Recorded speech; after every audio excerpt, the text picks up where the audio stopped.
Hello, everybody. I'm speaking today with Tor Nørretranders, who's a Danish author. I'm primarily interested in his work. He's written about 30 books. The book I know best is probably his most famous book called The User Illusion. I've been thinking a lot about consciousness lately. It's a preoccupation of mine. And a few decades ago, I spent a lot of time reading books on consciousness. The User Illusion, Tor Nørretranders' book, was the best one of the lot as far as I was concerned, and it taught me a lot.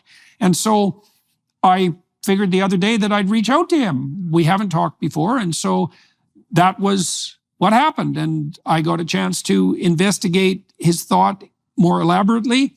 We talked a lot about consciousness as a reducing function, which is a very interesting way of conceptualizing it.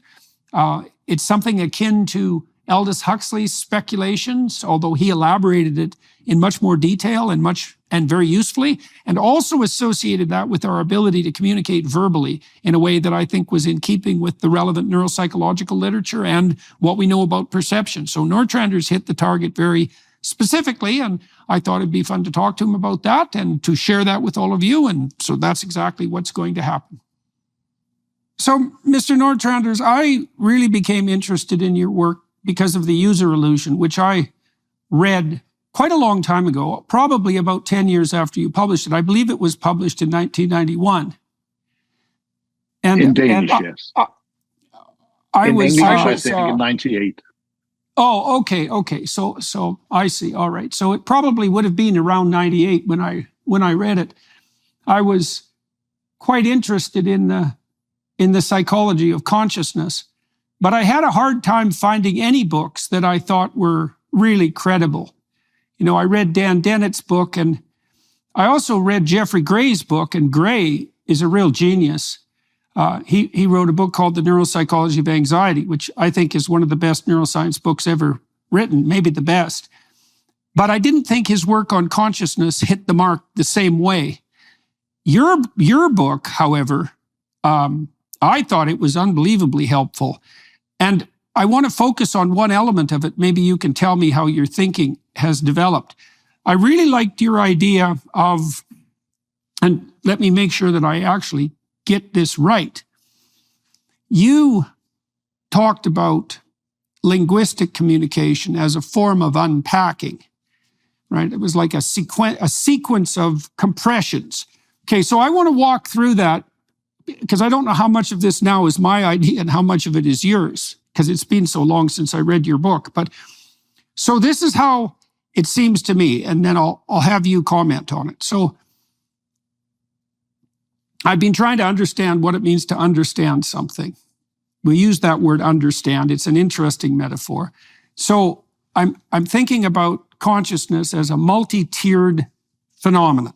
So I'll start with a description of the world. So we're in you can imagine the material realm as a place of patterns. And complex patterns, some of them last for a long time, some of them are short-term, they differ in scale, but the material world is a place of patterns. And then on top of that, living creatures have a behavioral realm, and they interact with one another, but their behavior also codes the material world, because we have to, just like if you're walking across a field, your pathway is going to map the terrain. The behavior of living creatures maps the physical patterns, and it maps the interactions mostly between them and members of their own species. Okay, and then now in the human case, you have two additional layers of what's real.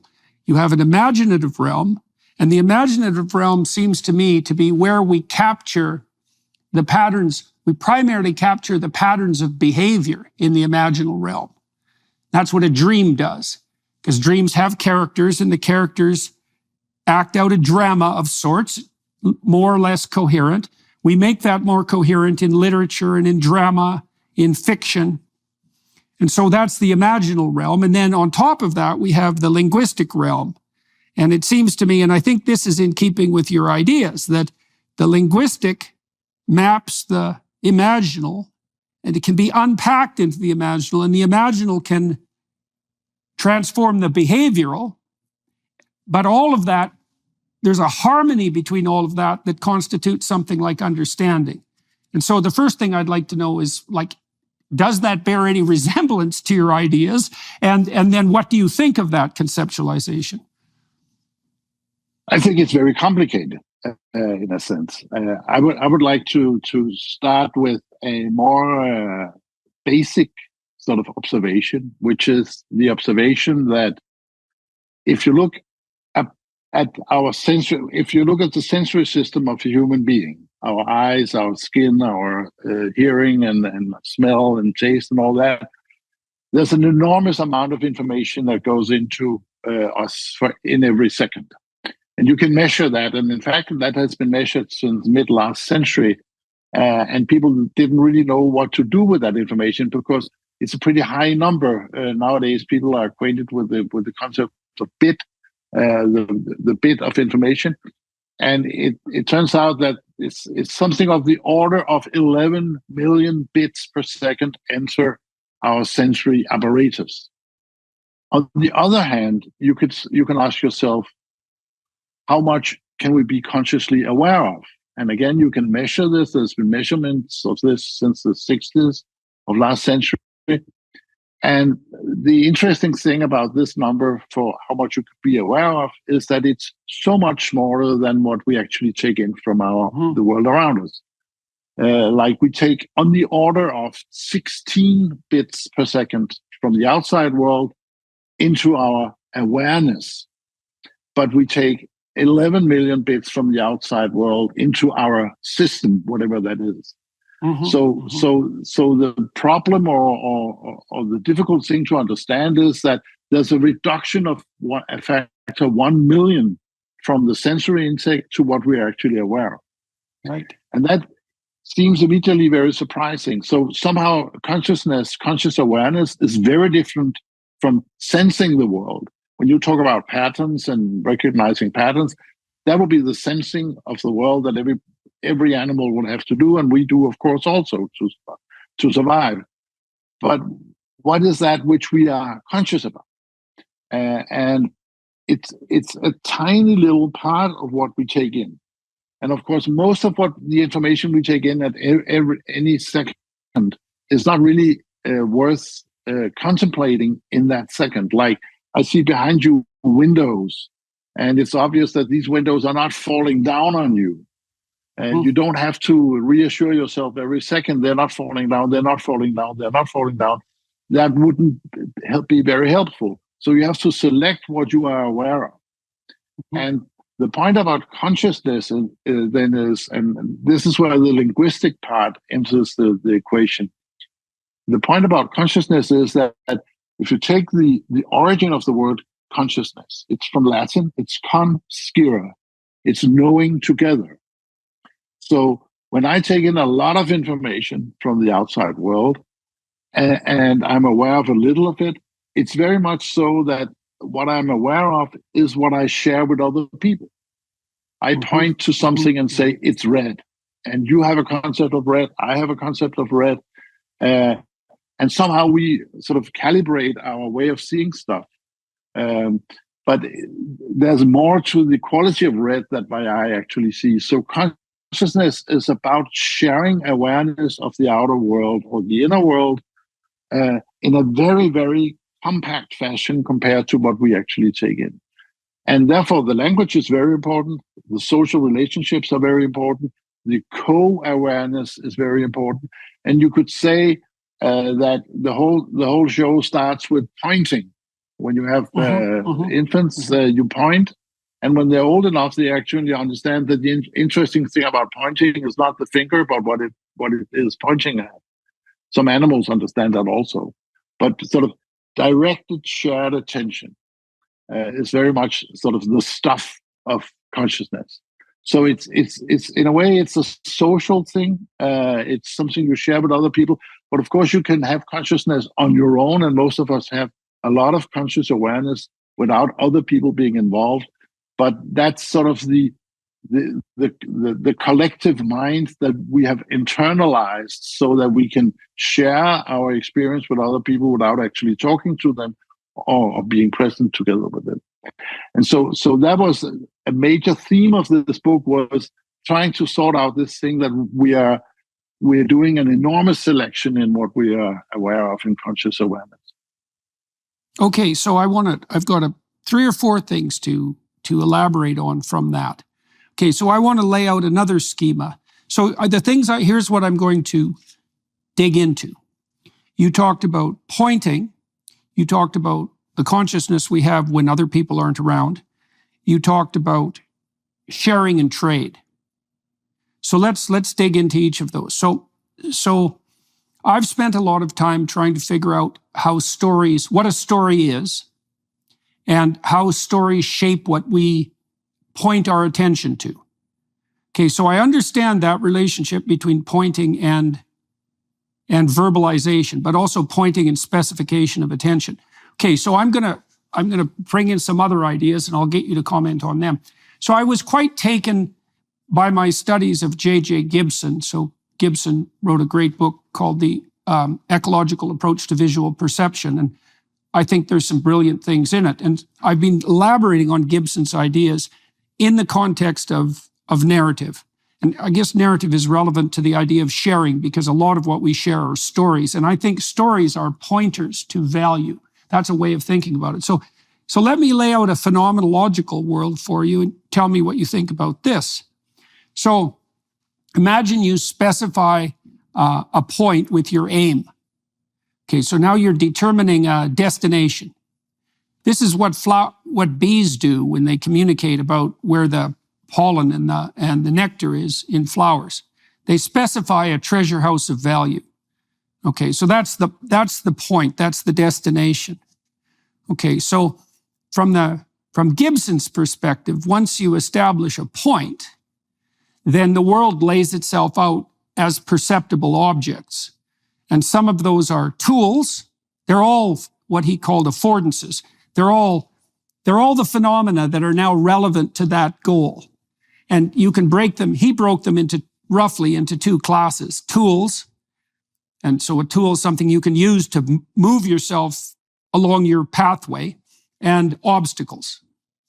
And I've been thinking about elaborating that. So I think what happens when you specify a point with your aim, let's say, your perceptual system produces a pathway forward, right? That's your route. And then the route is accompanied by the things that are relevant. You talked about the fact that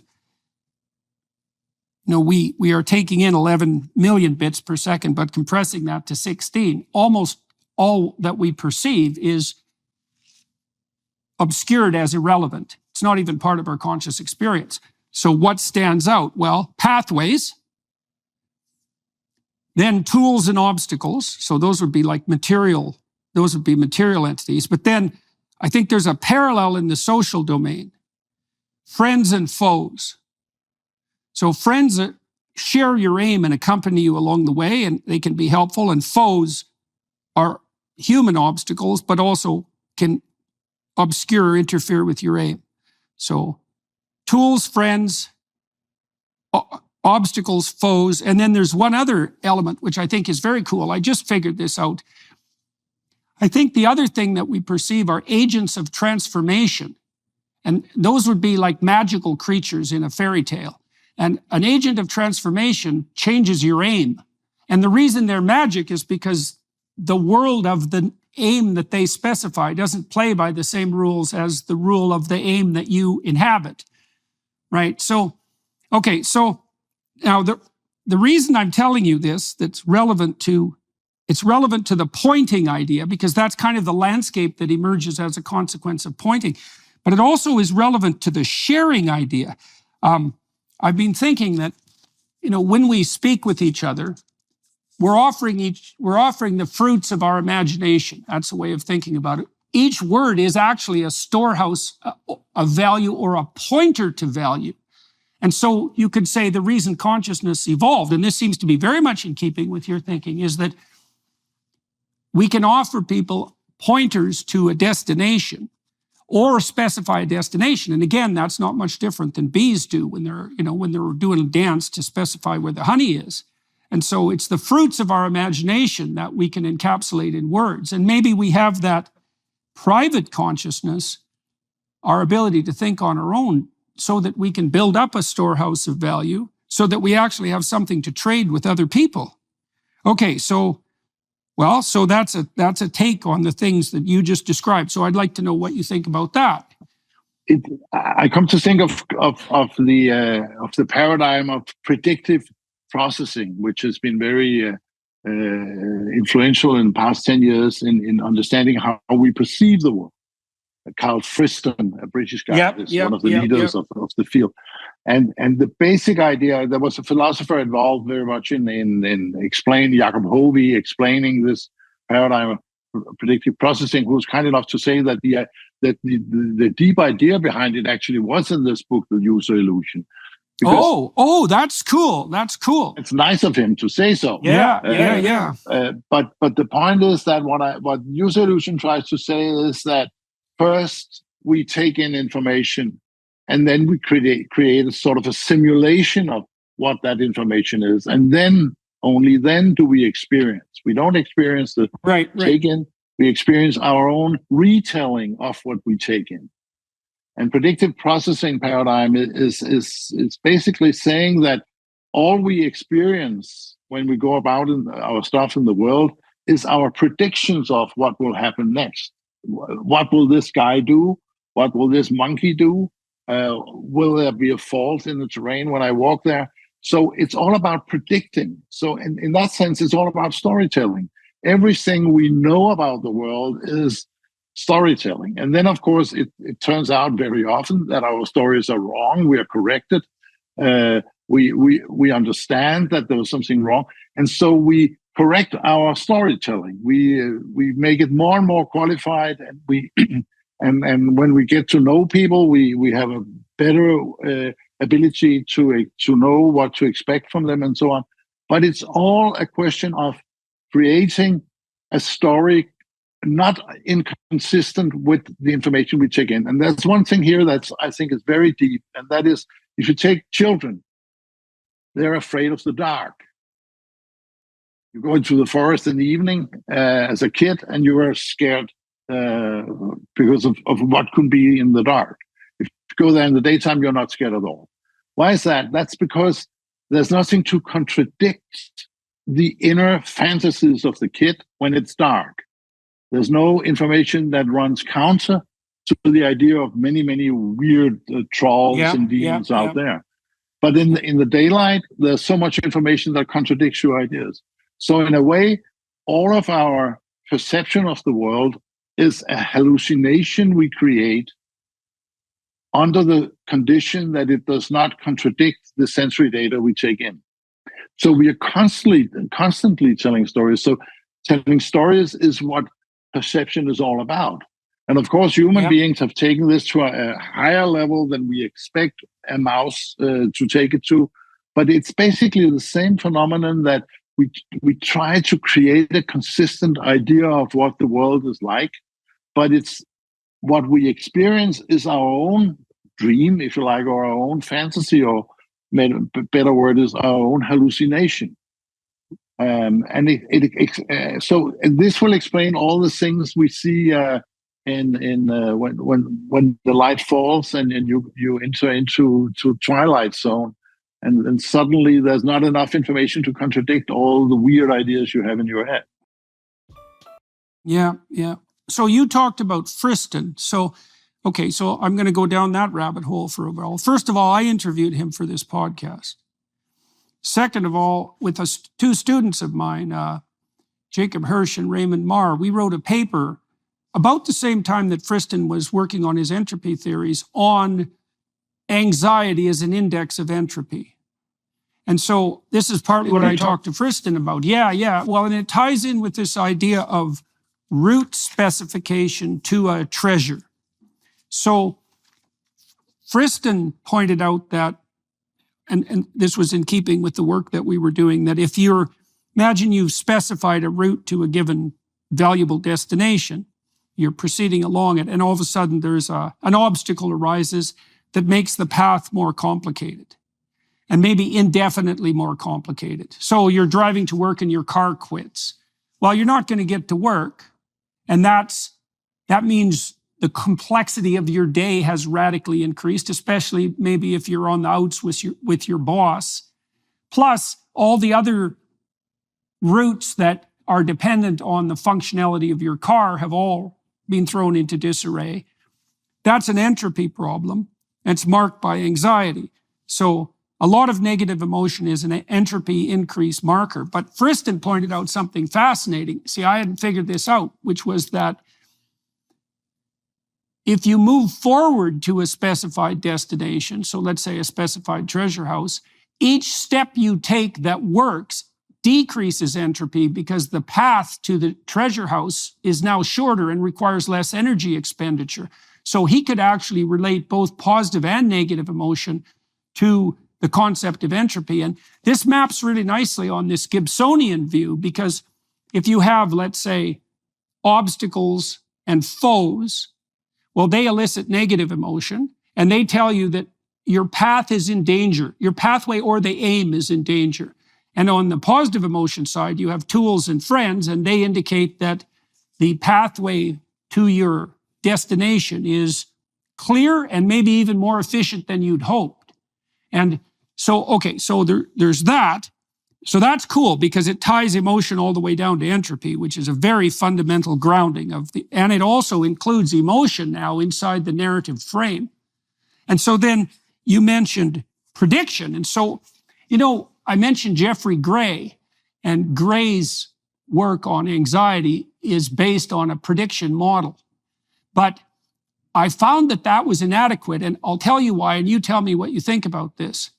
See, the prediction model, the expectation model, has kind of a cold cognitive element to it. It's like you're a calculating machine, and what you're trying to do is minimize discrepancy between what you expect and what plays out in the world.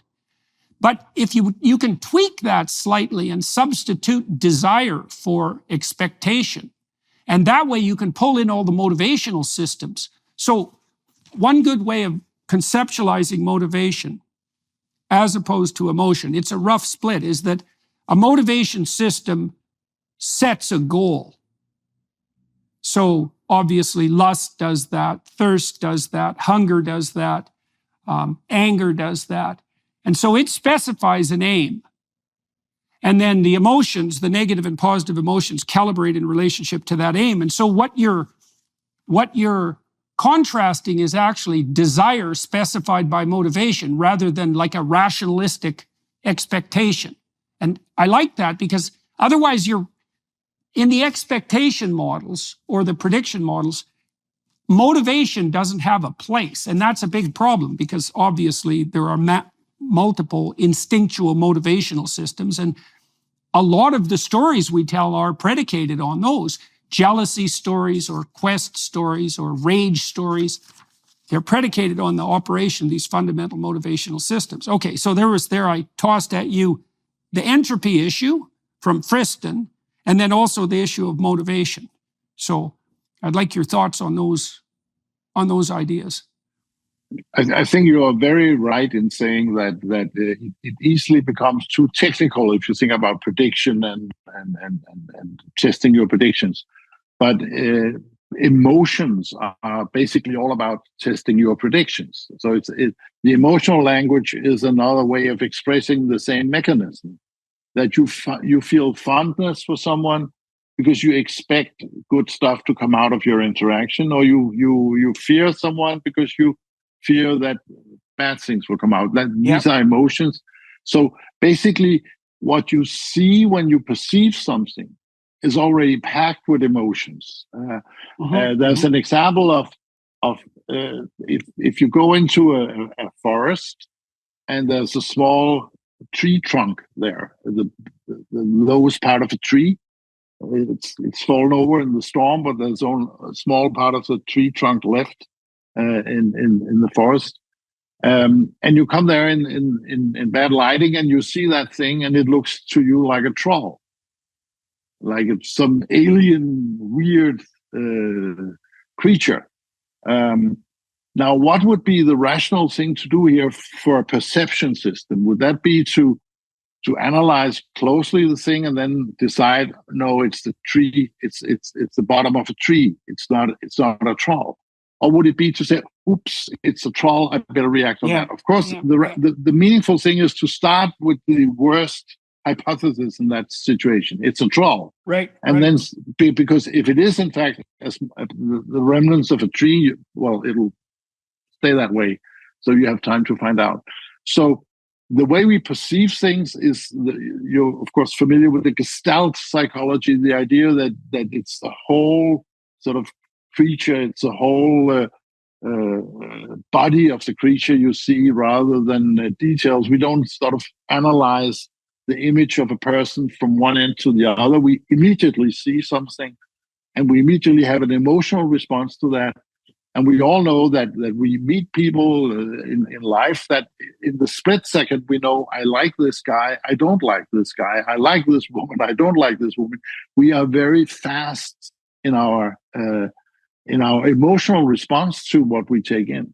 So yes, it certainly is a very emotional process. And I think when you try to part of the reason that when people analyze this prediction processing model as very intellectual is that it was inspired very much by the training of robots, because to train robots you had to use the same idea of moving towards something that you liked rather than something that you didn't. All the AI systems do that, right? They're all goal trained, all of them. And that's why they can now mimic human cognition, even linguistically, right? It's very interesting. That's right. It's all reinforcement learning towards a goal. Exactly. Yes. And we need to do that. But I want to say on the pointing, what you were saying about pointing reminded me of something I read in a book many years ago by Lyle Watson, a British biologist who's most famous for his book Supernature that he wrote in the late 70s, I think. He's very interested in supernatural phenomena. Not that it's what I find personally most interesting, but he's very interested in that. And he has one fantastic example in that book, and that is if you have the egg of a frog, and you and the egg to become a new frog needs the sperm from the male frog, and it turns out it doesn't really need the DNA from the sperm. What it needs is the asymmetry introduced by the sperm moving towards the egg.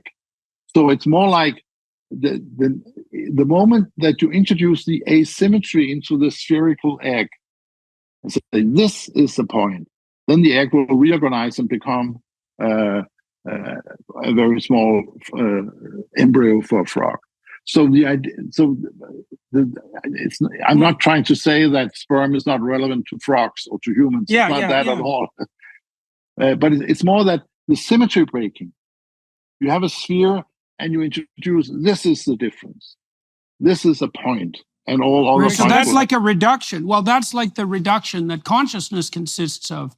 So and that's a point. So okay, so a couple of things. I want to talk about your idea that children hallucinate terror in the face of lack sensory information. Well, that's a good definition of the negativity bias, right? And the idea would be, well, if you can't tell what's going on, the worst case outcome is you die painfully and immediately. And since that ends the whole game, you should be very attuned to that.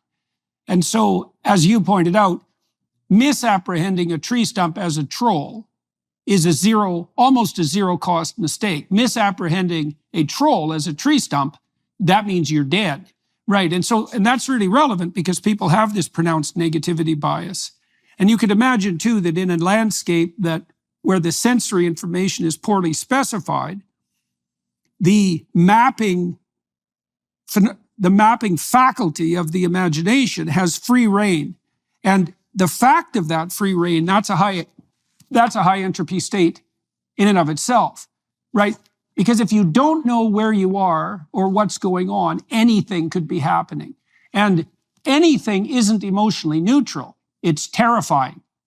a story that's pertinent to that, and also to your interest in anxiety is a concept from Danish doctors in the 17 and 1800s in Greenland. Greenland is part of the Danish kingdom, and we had doctors going up there to help people there, and they observed a weird phenomenon they call kajakangst. That's Danish for kayak anxiety. The Greenlandish people went out in kayaks to hunt seal and other stuff, and they were very skilled and able and skilled and clever people. But sometimes they suddenly had a very strong anxiety episode, and they refused to go ever again out in a kayak, which is pretty bad if that's your living, going out in a kayak hunting for seals and other stuff. And Danish doctors said, that's just because they drink too much or they have too much coffee or whatever.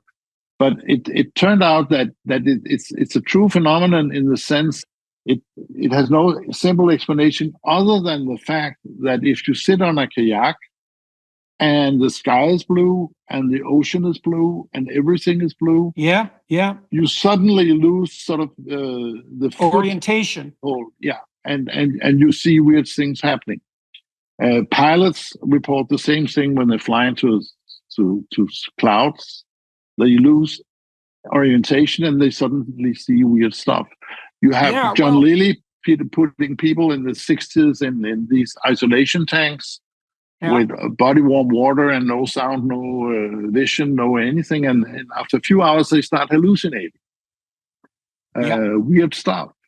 You don't have to use LSD. They will hallucinate just if you take away that sensory experience. And you're pointing to something very important there, which is that pointlessness is chaotic and anxiety-provoking a priori. Where this is a really useful thing to know ethically and psychologically, because part of what it means is that the point constrains terror. Like, it's better than that. If Friston's model is right, not only does the point constrain existential terror, but it also elicits hope. And so that would mean to some degree that the sharper the point, and this is sort of analogous to the sperm idea, the sharper the point, the more, what would you say, the more promising and the less threatening the terrain. Right, so I don't know if you know this, you probably do, but you know the word sin is derived from an archery term. And the archery term is Greek. Actually, the derivation is the same in 3 languages. 3 separate languages came to the same conclusion. Aramaic, if I remember correctly, Hebrew, and Greek. The Greek term is hamartia, and hamartia means to miss the target. And so, to sin is to misspecify your aim. Right, and the worst sin, of course, would be to aim in the opposite direction, or perhaps not to aim at all. Right, there's some ambiguity there. Both of those are very bad. But I think we actually understand this neurophysiologically. It's much in keeping with what you just said. That kayak anxiety, my wife experienced that once when she was swimming. She had the sense that she became suddenly aware of the cavernous volume of the lake that she was in. And it didn't scare her so much she never swam again, but it scared her enough so that she talked about it for a couple of years when she went swimming. But it's so interesting. It's that sudden realization of the expansiveness of everything. Here's a weird side note from that. In the story of Exodus, when the Israelites are lost and aimless in the desert, they get all fractious and bitchy continually, and they rebel and they behave very, very badly. They misaim constantly. And at one point, Moses, their leader, is very upset with them, and he retreats away from them along with God, but keeps his faith and his point, his direction. And as a reward, God decides to show himself a little bit more to Moses.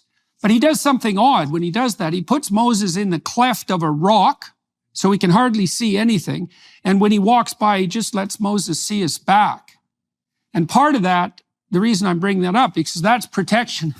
That's protection against kayak anxiety.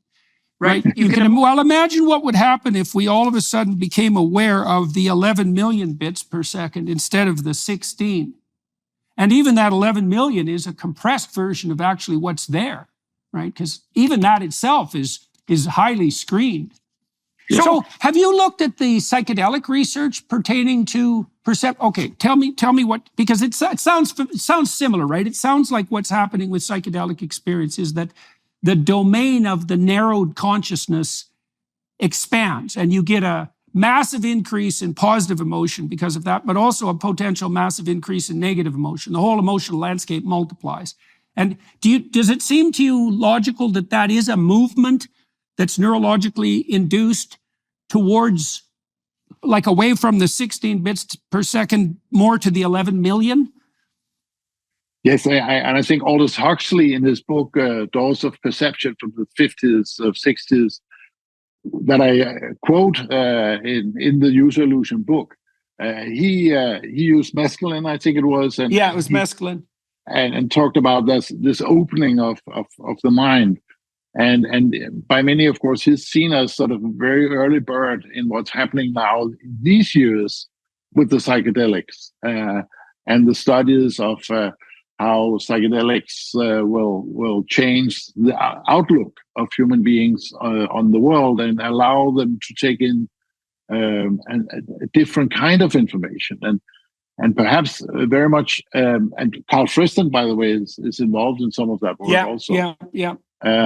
And people talk about this psychedelic revolution going on right now, which will have a huge impact on many of the problems people have with anxiety and with depression and so on, because it will open the mind, and it gives sort of a direct attention. And I think the problem with modern civilization in many ways is that we are so obsessed with predicting everything and making everything straight line and dependable, and not being irritated by anything, no rain, no wind, no interruptions, that our mind sort of falls asleep in a sense, and everything is like the prediction we come with. And we need somehow to sort of refresh our sensory input from time to time. And I think there are many ways to do that. Psychedelics is certainly one. Physical exercise is another. Meditation is another. There are many ways to sort of get around your everyday reduction of the world. So some of Friston's co-workers have been making the psychophysiological claim that what the psychedelics are doing is akin to a stress response, like it's a highly magnified stress response. And the logic there is something, this is relevant to the issue of point. So imagine that you're reducing the 11 million bits to 16. Okay, now then imagine all the ways that reduction could conceivably occur, like all the different ways 11 million bits could be reduced to 16. There's a lot of them. Okay, now the advantage to the reduction is you only have to deal with 16. But the disadvantage is, well, what if you're pointing in the wrong direction? Okay, so let me tell you a story and you tell me what you think about this. So I think that's what the Tower of Babel story is about.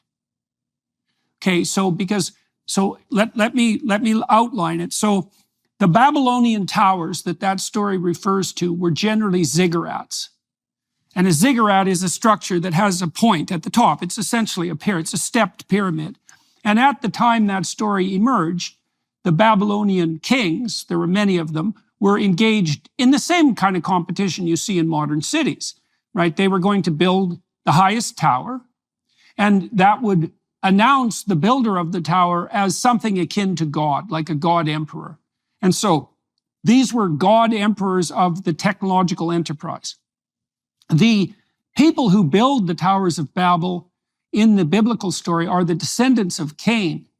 Okay, so they're resentful and miserable and genocidal. They're a bad lot, and they're the first builders of cities. And it's those people that build the towers of Babel. And so these are points in the wrong direction, right? Because as far as I can tell, what the biblical corpus is attempting to do is to specify a point.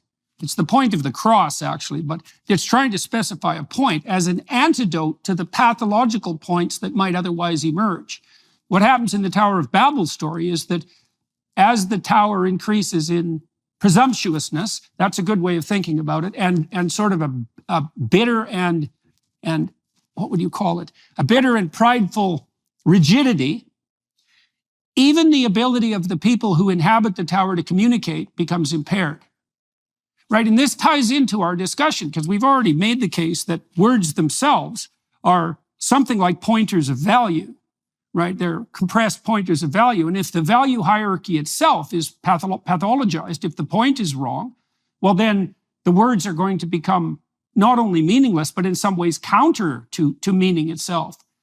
And that seems to me also relevant to the point of, now let me see, there was another element that you brought in that was, but, oh yes, I know what it is. When the psychedelics hit, let's say, if that's a magnified stress response, imagine if your point is very misaligned. Well, what you could do is reduce the intensity of the point and broaden the attentional horizon. And the danger there is now you're in the desert, but there's many possible directions now that you could go, right? So it could snap you out of a false point. And I think that's why people find these experiences, or can find them, transforming and illuminating, right? Is because they allow people to replace that pathologically narrowed point that has depressed them or left them nihilistic with a reintroduction into the richer sensory realm with the possibility of a reorientation.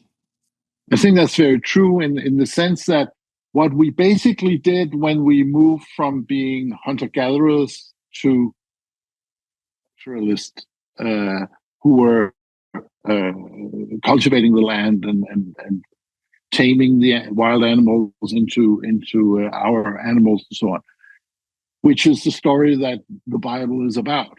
That most monolithic, monotheistic religions are about this transformation from hunter-gatherers to farmers. And the farmer believes that everything comes from his work, from his little piece of land, and from what he puts into it. The hunter-gatherer thinks that everything around him brings him something, evil or good stuff, nice or not nice stuff, edible or not edible stuff. But the world is open, and you go into it and you find something you would like to eat. The farmer believes that he controls and creates everything. So I think it's very much, and also that's so interesting. It's about sort of contracting yourself to the city and building up in the city rather than going out into the open land and finding something to eat. And I think much of the way we have evolved in social terms in the past, actually 10,000 years since we introduced agriculture, has been more and more contracting ourselves to a small space, controlling everything, and forgetting about the wide open space out there. And even if you look at this, what you see when you go into a landscape controlled by agriculture, you see concepts. You see wheat, or you see rice, or you see maize, or you see very basic stuff, but it's all the same. So it's like a concept that has been transformed into a field, rather than if you go into the wilderness, there's so many different things at the same time. And so we have compressed enormously this information, and we live in a simplified world that we created ourselves. We found it efficient. That's why we did it. But it also takes away from our mind the ability to see multitudes. And I think what happens then, or you could say, we take out entropy from our life, and what happens with I think with people who experiment with the psychedelics is that they experience suddenly this multitude coming back. They open up their minds to the multitudes. So that's interesting. So there's another biblical allusion there, possibly, in the story of Cain and Abel. So the builders of the Tower of Babel are Cain's descendants, but Cain is an agriculturalist, right? And so you could imagine So tell me what you think of this hypothesis. So that as the agricultural endeavor got underway, you pointed out that one of the consequences of that was that people started to believe that the world was a place where the fruits made themselves available as a consequence of direct human labor and effort. And that could be contrasted with the hunter-gatherer, maybe even with the herder. That would be Abel. With the herder mentality, which is more like, well, it's a more wandering and diverse way of looking at the world. Now, you can imagine that as agriculture got established, that did enable the aggregation of more and more people, right? The building of larger and larger and more integrated civilizations. And you could imagine that as well, pointing to exactly the outcome you described, which would be the presumption of civilization, right? I mean, the prideful presumption in a sense. Now, you're talking about a very strange sort of complex compression, because your point is that once we transform the world into a linguistic matrix and conceptualize it, we can then transform the world itself into an analog of that matrix. So is that partly what accounts for your interest in agriculture? Because I know you've written books that are relevant to that endeavor as well. I was wondering what the connection was, right? Because it's not obvious. No, it's not obvious at all. And in many ways, it was an accidental event in my life that I became interested in nutrition and the way we produce food and how it influences our body. But then what really changed my attitude to all this and was a fantastic experience for many years was that it dawned on me suddenly that the real problem in the way we produce food these days is that it's so over agriculturalized, it's over abstract, it's over civilized in a sense, and that we've forgotten all about what nature itself provides and offers us in the form of wild food, for instance. And you can measure generation after generation that people lose knowledge of the richness of the real world, of what's out there on its own, wild. And wild means of its own will. It's not our will, it's the nature's will. And then in studying that, I came across a trend in cooking, in gastronomy, in restaurants, that happened also to have its leading force in my own country of Denmark. Maybe you've heard about the restaurant Noma, which was started like 20 years ago and became, after 10 years, the leading restaurant in the world, which was absurd because Denmark, in terms of gastronomy, has always been sort of a joke. Nobody would ever consider Denmark to be a country where you would go for fine dining and people would fly in. Worse than England. What? Yeah, worse than England, yes. Yeah, that's not good. We sold the good bacon to the British and we had the bad bacon ourselves. So yeah. Denmark was a mud pile of shitty gastronomy, but suddenly you had the best restaurant in the world. And why was that? That was because that René Redzepi, the chief chef of Noma, a good friend, he became a friend. René said, we only want to serve stuff that grows where we are and grows at the time we serve it, the seasons in which we serve it. So we will forget about all imported foods, we'll forget about all the agricultural foods, and we'll serve the wild foods for people on the plate. And that was a radical idea that turned out to be fantastic in terms of taste and smell and all that stuff. But it was also a fantastic idea because when he then gathered chefs from all over the world who were interested in his way of thinking in a number of big events we called MAD, which is the Danish word for food, where you had all these people. And I was so lucky that he asked me to give the opening lecture for these events. And my basic point was that we've moved from wild to tame, and now we'll be moving back again. In that we moved away from wild food, all that nature offers. We wanted to control everything, And we ended up as a species eating almost only 4 crops. It's really surprising if you count the number of calories that human beings eat. More than 50% of these calories come from just 4 crops, like wheat and rice and potato and maize and so on, corn, I think you call it. And no monkey would accept that. Monkeys eat 300 different kinds of vegetables, but we eat only 4.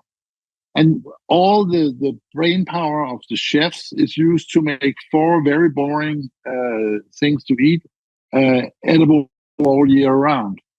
So you have chefs that come in and can take a potato or a steak or whatever and make that interesting in 500 different ways.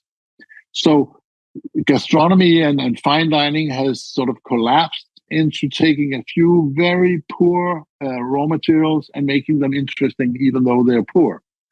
And the new trend is to use the skills and the intelligence of the chef to go out into the wild nature and say, what is edible here? It takes a lot of skill and a lot of knowledge and a lot of care to bring it to the plate and to make it taste good. But then it's much, much richer than anything you get out of with controlled civilized agriculture.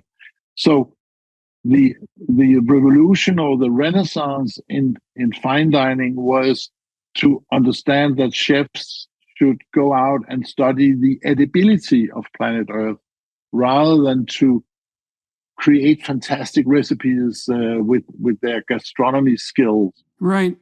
So that's a return. Oh, that's so interesting because that's a return. That's a return to the garden with multiple.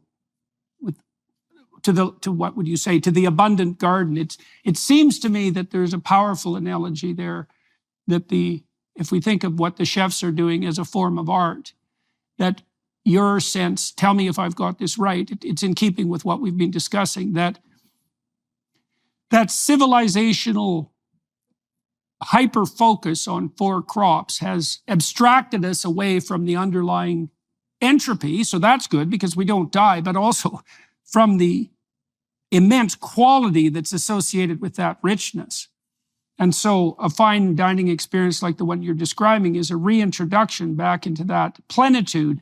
I'm wondering if beauty itself can be conceptualized that way, because the modern architects built these buildings that are extremely pointed, right? They called them machines for living. That was the Germans' contribution to the blight that constitutes our cities, right? Machines for living. Hyper-efficient pointers in a single direction. And they got rid of all excess ornamentation. But we could say that the excess ornamentation is actually a pointer to the plenitude beyond that merely efficient point. Like, here's something I figured out about the difference between Japan and the United States back in the 1980s. So I did a lot of different reports on the Japanese economic miracle back in the 1980s. And one of the things I learned about the Japanese is that if they get the point right, they're unbeatably efficient. But sometimes they get the point wrong, in which case they're moving like mad in the wrong direction, which is an engineering problem, right? You can imagine hyper-efficient engineers pointed in the wrong direction, like they are in China with the surveillance state.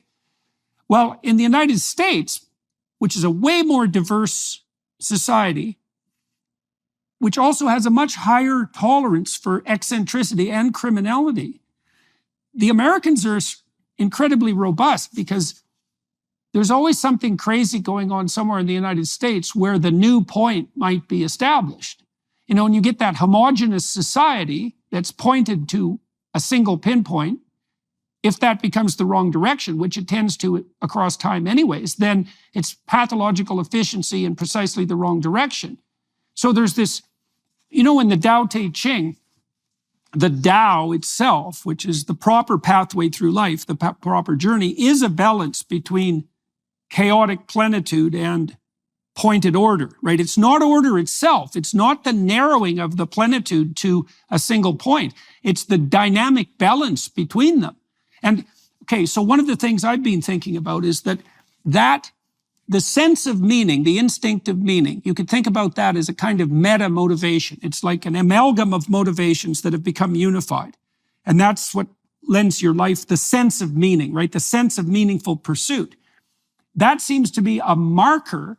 To me, it's a biological marker for the optimized balance of plenitude and focus, right? So it retains the focus that enables you to be efficient enough to get to where you need to go, because that's obviously relevant. If everyone was walking around on LSD all the time, nothing would ever get done because you can't focus. There's just, everything is amazing. And of course, that's amazing. But, you know, what are you going to do if you have to eat?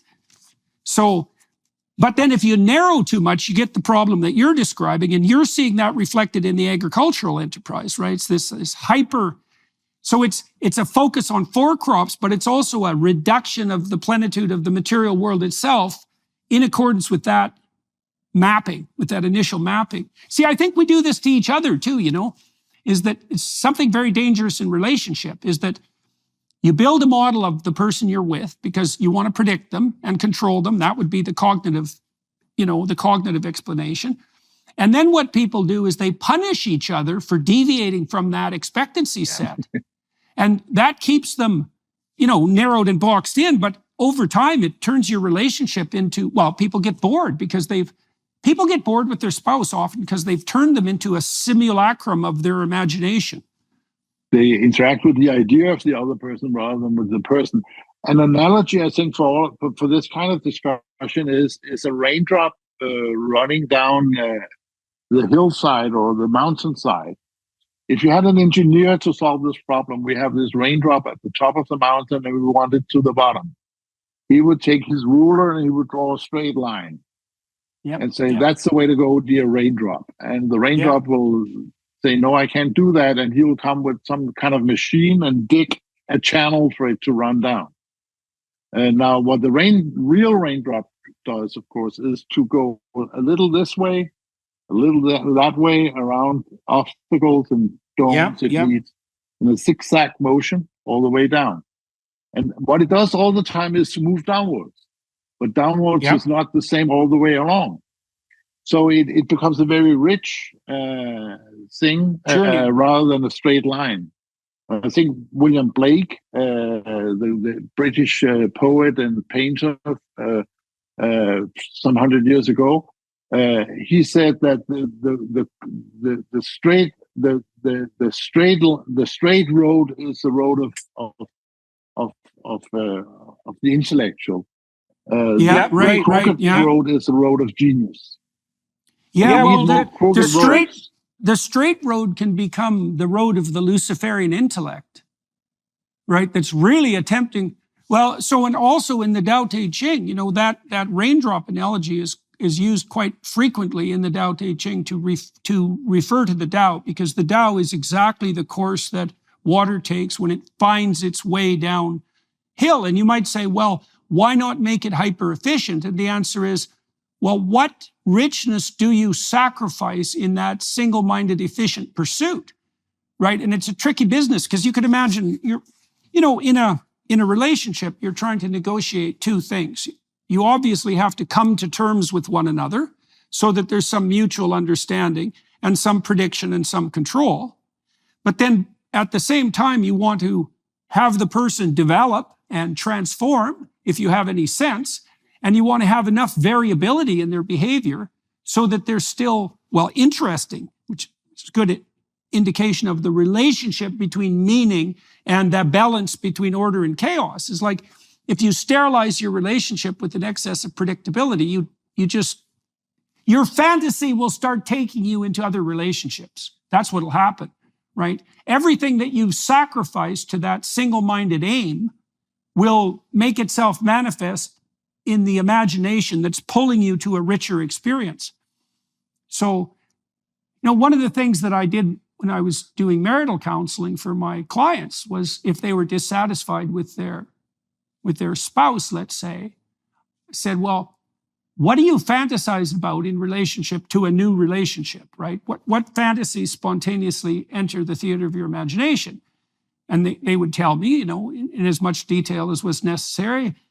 And I would say, well, why is it impossible for you to seek that within the confines of this relationship? It might be, well, she's not like that, or he's not like that, or she would never do that, or he would never act that way. It's like, well, people are pretty damn strange, and there's a lot of mystery in them. And if you're a dancer, you can get a lot of interesting possibility out of people where you thought there was only a stultified actuality. One of the things I noticed as a therapist and as an interviewer, if my clinical session got boring, it was because I wasn't paying enough attention. I was substituting my presumption for the person.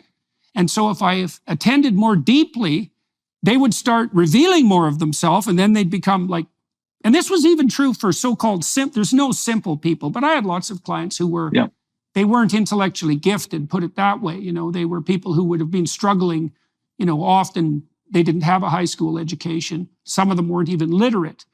But if you got them out of the box that maybe you wanted to put them in, they were just as unbearably interesting as anyone else. And there's a Norwegian writer, fiction writer called Axel Sandemo, who wrote in one of his books that that man who does not understand that any woman contains every woman in the universe. Right. He's an idiot. I mean, the way you approach your spouse is understanding she is every woman in this universe. And that could be someone you don't like or someone you like. All aspects of being a human being is present in that other human being.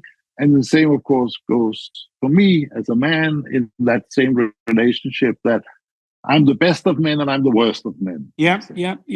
And one of the reasons that it's a good thing to stick to your relationship, to be faithful to your relationship, is then you allow this multitude of possible persons to be there.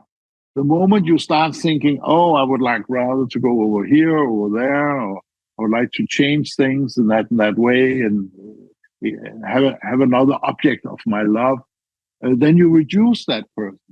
And you don't see the depths, the richness inside that other person. And I think that's what a strong and good relationship is about. That is what love and openness is about, is to allow the other person to be fully rich, fully full of wonder. My wife just about died a couple of years ago, and so did I at about the same time. Like it was a narrow pathway, and I had a pretty good relationship with her before that. Very good, I would say. I've known her since she was like 8 years old. So we've known each other mostly our whole life, And she changed quite a bit after she was ill, and really for the better once she started to recover. And I was much more, I would say, grateful to have her around. I mean, not that wasn't there to begin with. It was already there. I loved my wife, but the demonstrative, like a true demonstration of the possibility of her absence woke me up a bit more. And one of the things that's happened is that now when I see her, I can see her at every stage of her life at the same time. It's really something. And also what's happened, like she shed a lot of her self-imposed constraints in the aftermath of her brush with mortality. It lasted like 9 months. It was a very torturous experience. So she changed a lot. It's taken multiple years for the full manifestation of that change, and it still hasn't happened. But it's a wonderful thing to see her. And maybe it's also a reflection of my change in attitude. Like she's taken off a lot of self-imposed constraints. I think we're afraid of our own entropy, our own possibility.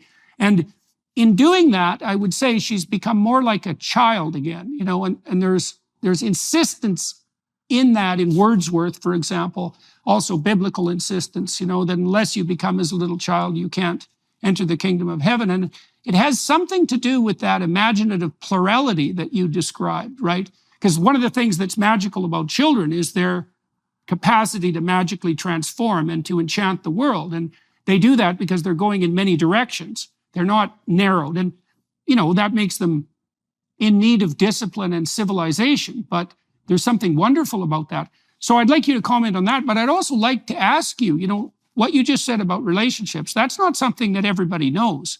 So I'd like to know how you figured that out. Hard work. How did I figure that out? Yeah, well, and you can say it. Not only did you figure it out, but you can articulate it. And so, yeah, that's a good question. I don't know the answer to it actually, but I think that it's. I've always had a tendency to be very monogamous. Is that how you say the word in English? Yeah. And faithful to. But in the modern world, I mean, you are serially monogamous. Yeah, you have more than one relationship, but one after the other. As a young person, you have several girlfriends, but you're faithful to each of them all the time. Is that understandable?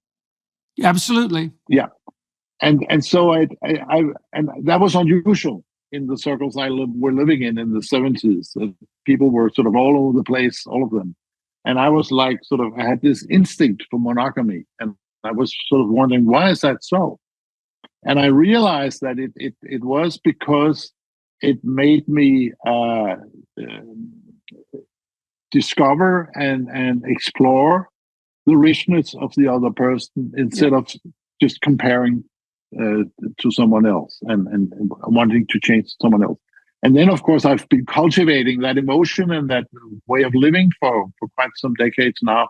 And I think it's very obvious that the moment you start comparing people. Yeah, that's a commodification. Yeah, and you see the label. This guy I'm talking to has these opinions and this track record and so on, and you confuse the person for the label.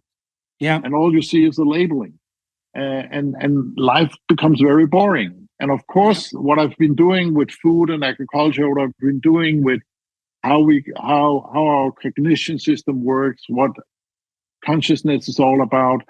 I've been doing a lot of work also with environmental issues and so on. It's the same basic story all the time, that we confuse sort of the label for the real thing. We confuse the terrain for the map, the concept for the real stuff. And I think that what we do when we are not sort of faithful in our love relationship is that we do comparisons all the time instead of saying, okay, this is it. I'm not a perfect man in any sense, but all aspects of masculinity and many aspects of femininity is in me. Yep. And that's, every person is a universe. Right. Well, this is certainly something that I learned this is why I love doing psychotherapy. Because the art of psychotherapy is to have that realization making itself manifest constantly during the conversation, right? Because that means the person is on the cusp of optimized transformation. So I've been thinking about this. Tell me what you think about this. I think this is extra cool. So I spent a lot of time looking at the misalignment of aim. I spent a lot of time investigating evil, a lot. And evil is actually something you can point to quite simply in some ways. It's a rare person who wouldn't think that a sadistic Auschwitz guard who enjoyed his job that's evil. And people will dispute that, but you don't have to talk to the people who will dispute that. It's not useful. It's fairly easy to point to, but the antithesis of that is not easy to specify. Like good as such is harder to specify as a point than evil is. But I think, you tell me what you think about this. So I spent a lot of time studying Jaak Panksepp, who I think is absolutely brilliant. You know about Panksepp, yeah? Well, he spent a lot of, emotion and motivation, but he spent a lot of time studying play. especially in children. And he was the first person to identify the play circuit in mammals, that it was actually a specialized circuit, and to differentiate it from the exploratory circuit, because a lot of neurophysiologists had presumed that exploration and play were identical. They're aligned because they're both in the positive emotion space, but there is a separate circuitry for play. And I think play is the antithesis of tyranny.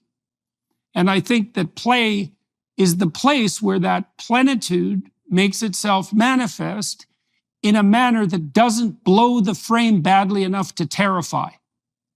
Right? So, yeah, right, exactly. So you can see that, right? I mean, that's why children are driven to play. But that's also, so in your relationship, you said that you've been able to discover, let's say, a multitude within yourself and within your partner, and that you've also practiced that, which I would like to also ask you about. Like, my sense with my wife is that when we're doing things, when things are optimized, we're playing house. That's a good way of thinking about it. That sense is replicated in our adult life. And it's what children are aiming at when, of course, they do that kind of pretense play when they're young. So I want to know what you think about that idea of play, because play also has to be voluntary, right? It can't be compelled. No force in play, unless you're playing force, which, is a special case. You can do that, but it's still voluntary. So I'd like you to tell me what you think about the play idea. And then I'd also like you said you've practiced this way of looking at things. So I'd like to know about that, because people don't understand what a practice like that is. We practice all sorts of things like basketball skills, but we don't practice perceiving other people as a multitude, let's say. That's not a standard practice. So play and then that practice. Play, I agree, is beautiful and wonderful, and I think it's a wonderful example of the two concepts I would put up against each other would be evil and love, rather than evil and good. And that's because I see everything is relational in my worldview. I don't have sort of entities out there outside human interaction. There's something evil in itself. There's evilness, a lot of it in human interaction, and love in a lot of it. I see evil as closing the barrier to the other person, ignoring their pain, ignoring their problem, ignoring that you do bad stuff for them. I see love as the total openness. I exchange everything with you. I don't withhold anything. I don't reject anything. I just take it because it comes from you, and I love you. And in that sense, I think play is a wonderful example of exercising the ability to exchange fully with the other person. While evil is, I don't want to play with you. I don't want to have anything to do with you. I have done with many audiences a little game that I call the tickling game, which was inspired actually by a new psychological experiment done many years ago in England by a group of scientists who was studying whether you could tickle yourself. Right. Which of course you can if you're schizophrenic, apparently.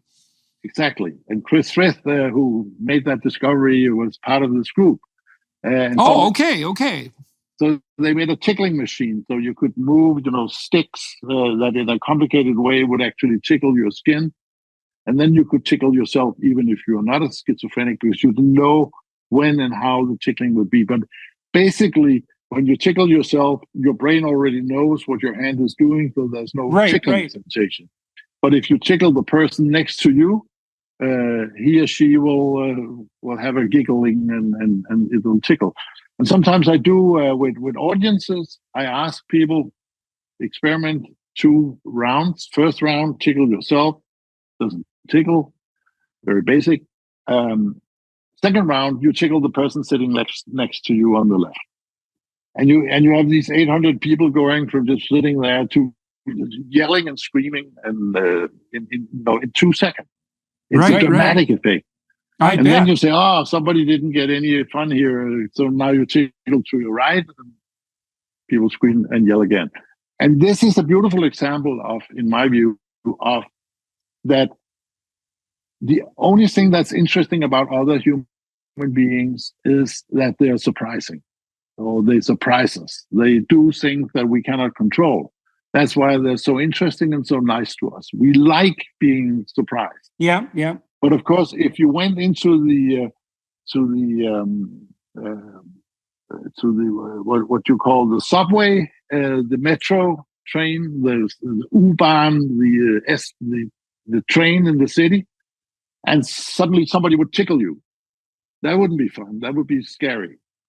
So you don't want no control like in the train, and you don't want full control like when you tickle yourself. What you like is sort of the in between of between control and predictability on the one hand, and lots of control on the other hand. And that's the nice thing. That's the so do you suppose that, okay, so you contrasted evil with love, and so one of the things I was thinking about when you were talking about this game was that, like, it seems to me that love is manifest most clearly in a state of play. And one of the things I've noticed with my wife, for example, is that if there's anything between us, an obstacle, conceptual obstacle, a disagreement about something, it's much more difficult to enter into that state of play. That has to be cleared away before that can really happen.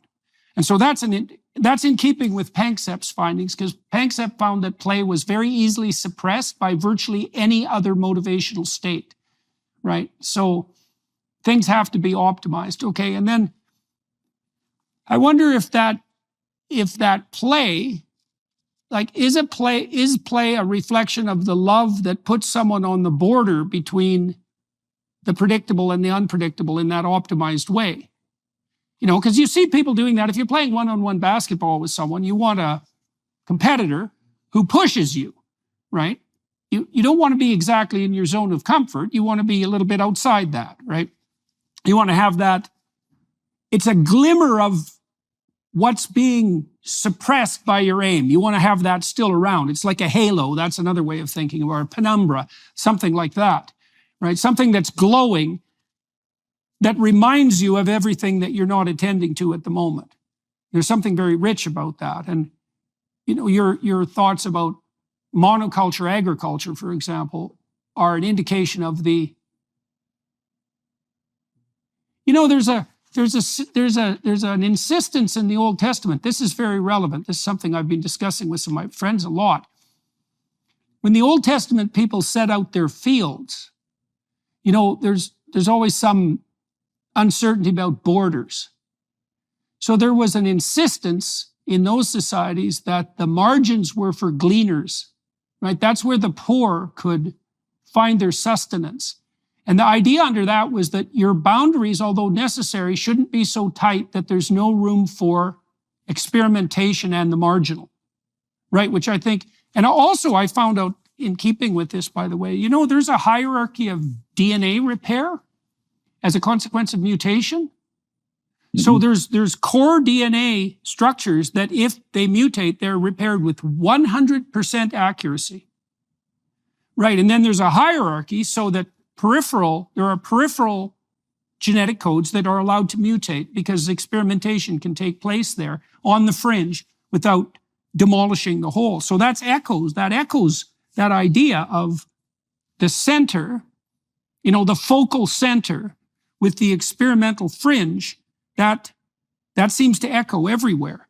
And that's something like the antidote to that narrow-minded technological efficiency that, when did you start to become concerned with that specifically? Was that associated with your investigation into consciousness? With the agriculture problem? Or? Yeah. The idea of this pathological narrowing. Yeah, I think it's already it's very much in the consciousness thing. Not, of course, as fully developed as it became later, but this worry that if you exchange sort of the terrain with a map, the world with a concept, the person with the idea of a person, which is very much what consciousness does, then you're on the wrong way. There's a thing about our language, which I think was pointed out about 100 years ago, which is a very basic thing about language. We say this flower is red, but no, this flower is many things. Yeah. One of them having the color of red. This man is angry. Yes, but this man is also many other things than angry. This man, that's why I don't like sort of to make evil an objective thing in the world, because I think this man is evil, yes, but he's also other stuff. Mm-hmm. This man is good, he's caring, and so we are not the mental states, the emotional states, the trait states that we have. We are more than that. We are much richer, and we have a language that all the time we say he is happy. Yes, but he also needs to go to the toilet in a moment. You understand? So I think studying consciousness very much brought my attention to this very, very simple fact that we tend to reduce everything. And it's practical in the sense that I can point to the flower and say it's red, and you can nod and say it's red, and we are in correspondence here, and it's good. But we also each of us lose a lot of the experience and the sensing of the flower if we reduce it to being red. Have you talked to Ian McGilchrist? No, I've heard his name, yes. Okay, well, so I know Ian, and we just did another podcast, which will be released soon. So his sense, he's done a lot of investigation into hemispheric function, right? And his work is very much in keeping, I would say, with the main thrust of your work. And I think he's got the neuropsychological terrain mapped quite nicely, is that the right hemisphere seems to be, I would say, more comfortable in the domain of plenitude, and the left hemisphere is the reducer. And, it's possible. Tell me what you think about this on an ethical side, because I talked about this with Ian, because people with right hemisphere damage get kind of tyrannical and authoritarian, and they get very reductionistic, and much more than someone who's neurologically intact. And I asked him, well, is that worse among people who were already that way before the brain damage, right? Is there individual variation? So if you were a narrowing intellect with an authoritarian bent, were you more like that if you damaged your right hemisphere? And of course, there isn't enough case history to know that. But I'm wondering, there's an insistence in archaic literature. I've really seen this in the biblical corpus. I just wrote a book about this, which is going to come out in November. And I'm lecturing about it now, so it's very much on my mind. That narrowing proclivity it's like the sin of Adam's job in the Garden of Eden. His job is to name and subdue, right? To name and put in place. But pride, it's the pride element that seems to warp that. It's like, it isn't even so much that we narrow, it's that we narrow and then we fall in love with our own narrowing. And that's the pride. And then we want to substitute that narrowing for reality itself. This is what God warns about, by the way, in the story of Adam and Eve, when he tells both of them that they can't eat of the fruit of the knowledge of good and evil. This idea is lurking at the bottom of that. It's like, you can do what you want, but you can't replace the moral order with your own set of preconceptualizations. And that's what you're pointing to, right? I don't want to put words in your mouth, but that's what's lurking underneath this. It's not the reduction per se, because that's necessary to have a point. It's something like, is it the totalitarian insistence that we got the reduction right, and that's that? Yes, we confuse the world with our image or our concept of the world. We confuse the person with the idea we have of the person. Yeah. So you can see, it's my sense, that that's allied with the totalitarian proclivity, because I think that becomes pathologized when it's allied with force.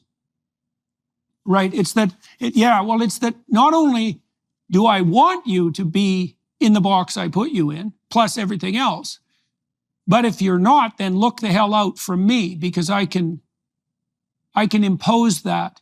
So here's a cool thing. So in the story of Moses is leading the Israelites to the promised land, right? So it's a quest story. And that's the land of milk and honey, right? It's the land of eternal promise. And so that's always what we're doing. And that's what a leader is always doing, is if he's any sort of leader at all. Now, Moses' fundamental temptation is to use force, which is the temptation of a leader. And he uses force a number of times in the story. But when he's on the verge of leading the Israelites into the promised land, God tells him the Israelites run out of water, and God tells Moses to use his words to elicit water from the rocks. And Moses doesn't. He hits the rocks with his rod of authority. He strikes them twice. And God tells him that he won't enter the promised land as a consequence of that. And I think that's a story of the alliance of narrowing and force. Right? It's that, leader has to specify a direction, and that does mean the sacrifice of all other potential directions, obviously. And then you might say, well, when does that go too far? And it's something like, when it's no longer invitational, when it's imposed, it crosses the line. Or when you don't listen to the rock. The only way you will get water out of the rock is if you listen to the rock and interact with the rock. If you just punish the rock or hit the rock, you're not having a fair interaction with the rock. And what power is about not listening, doing stuff to people without listening for their cries and their sorrows. And of course, if you're the president and you can hit that bottom and you can kill 100,000 people, there's no way you could know about the screaming you produce. And that's power. So that ties into now, earlier, you juxtaposed love against evil, and you assimilated love to relation, and you said everything in your world was relational. So the insistence in the biblical corpus is that our fundamental mode of being in the world is relational, right? That's what the covenantal idea is attempting to express. It's relational. And but I'm curious about, you said something very specific there, right? Because you associated love as the antithesis of evil, and you immediately also expanded that to describe relational. And you said that your interaction with the world is relational at every level. Okay, so what do you mean by that? And how did you come to that understanding? On several levels. One thing that I've been dealing a lot with in the past year has been quantum physics. That seems very different from all of what we're talking about here. But there's in this quantum physics, there's a strong tradition of interpreting it as all relationships, and all the problems you get in interpreting quantum mechanics is when you say it's out there, it's an object, it's independent of me, and when you start thinking that way, you have all these dilemmas and paradoxes of quantum mechanics. If you think of it all as relationships you enter into, and that it's not meaningful to ask, what is the world like when I don't interact with it? That is simply not a meaningful question to ask.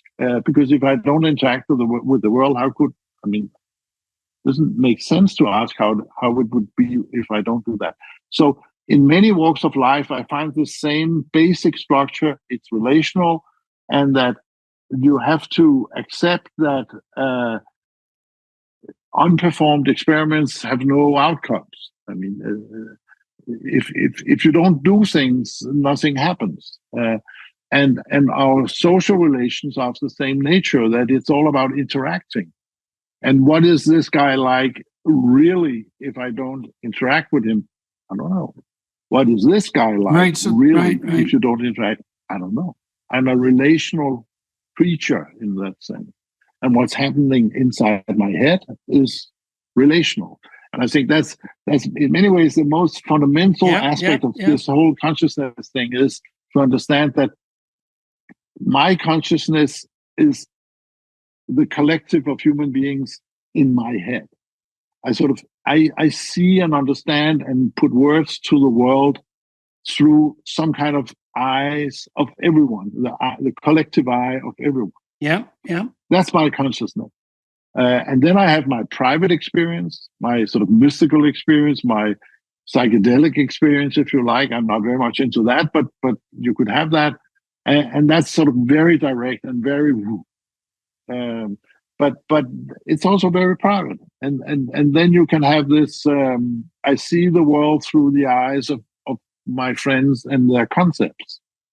And that's what consciousness is about. And that's why it's so useful and also dangerous if we forget the rest. Okay, so is it fair to say that you've concluded that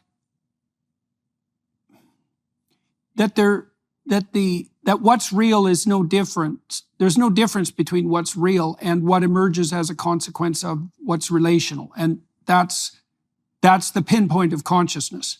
I mean, right? It establishes that. See, and partly the reason I'm curious about this is it's because of the implications of what we've been describing. It's like, well, if the phenomenal makes itself apparent as a consequence of your aim, then reality itself emerges in consequence of your aim. And I actually believe I don't know how true that is, but it's pretty damn true. Like, the way a person is going to reveal themselves to you is very radically dependent on your aim in the interaction. And this is true even for very bad people. Like, I've had some people in my clinical practice who were terrifying people. And you had to step very carefully around them. But it was possible to do that. Not always. I'm not going to get like wildly over-optimistic about that, but it was dependent to some degree on my skill in specifying my aim.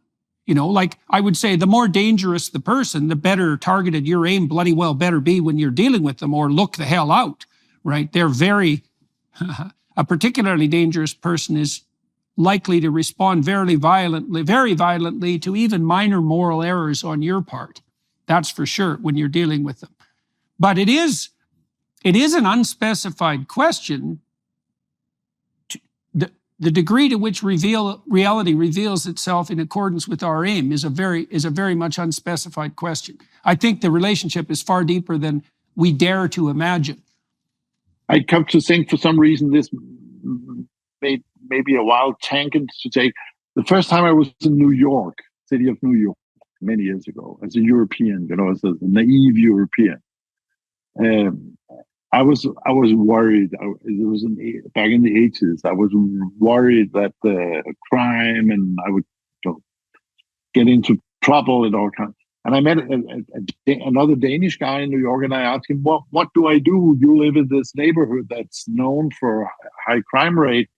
When I come to visit you, how do I do that without getting knocked over?" And he says, "It's very simple. Just look as if you just appear to other people as if you have a purpose with what you're doing." Right. Yeah. You want to go somewhere, and therefore you go through this street because you want to go down and visit me, and they won't touch you. But the moment you come in and you say, "I'm an interested tourist and I would like to see people live in a poor life, and New York is all crime and I want to see that," they'll hit. Then you're a prey animal. Yeah. And but also you are intruding in their world. Yeah, right. Yeah, absolutely. While when you have your, I want to go there because I have a friend to visit, and that's my aim, that's my target, that's what I'm doing. Then you're not annoying them because you're doing something. And I think that in interaction with people who are in trouble, who have difficulties in life, it's important to that yourself, you show that there's something I want to do with my life. I'm interested in stuff. I'm also interested in you, not because of I want to sneeze on your life or something, but I'm open to you, but I'm going this way. And I think that's it's an anecdote to illustrate what you're saying, actually. Yeah. Well, look, sir, we're at our 93-minute mark, so that's pretty good. That's actually a pretty good place to end, too. And so I'll close this way. So I have a list of recommended books online. It's 100 of them, and they're books that were, had a marked influence on me, and I picked the books very carefully, and yours is one of them, that User Illusion. I think that's the best book. That is the best book on consciousness I ever read. And I read a lot of them. So I would recommend that book to anybody who's watching and listening. It's quite the tour de force. I thought it was very well grounded scientifically. It's very well written. It's very accessible. And it really helped me think through the relationship between compression and focus and reduction and consciousness. And that was useful. I'd already been interested in Huxley's idea, of the reducing valve, which, as a function of consciousness, trying to think that through. But you elaborated on that, made it clear in a way that I haven't actually seen anyone else do. Now, Friston's work and so forth is a nice elaboration of that, and I think the same about Gibson. But your book pulled in the linguistic in a way that I thought was extremely original and useful. So for everybody who's watching and listening, The User Illusion, that's a book I'd highly recommend. It's got a lot to teach you, and it's deeper than you might think, too, because it's an elegant book, and it's clearly written, and its depth is somewhat hidden, which is also the mark of a master author, right? So, yeah, and I had a blast talking to you today. We went all sorts of interesting places. So I'd like to thank you for that. For everybody watching and listening, I'd like to thank you guys for your time and attention, and as always, and I'm going to continue to talk to Tor Nørretranders on the Daily Wire side of things. I'm going to walk through his life in a bit more detail. He's written a lot of books. We only focused on one, really, and made reference to some of the others, but we'll flesh that out a little bit and see where else we can get. And so if you want to join us on that venture, please feel free. To the film crew here in Toronto today, thank you very much for your time and your help and for how smoothly it went. And to the Daily Wire people who put this together and make it free for everyone, which is, pretty good deal for everybody as far as I'm concerned. They deserve continual thanks for that. And to you, thank you very much for spending 90 minutes with us and letting us know, sharing the fruits of your thought. Thank you for having me. That was great fun. All right, sir.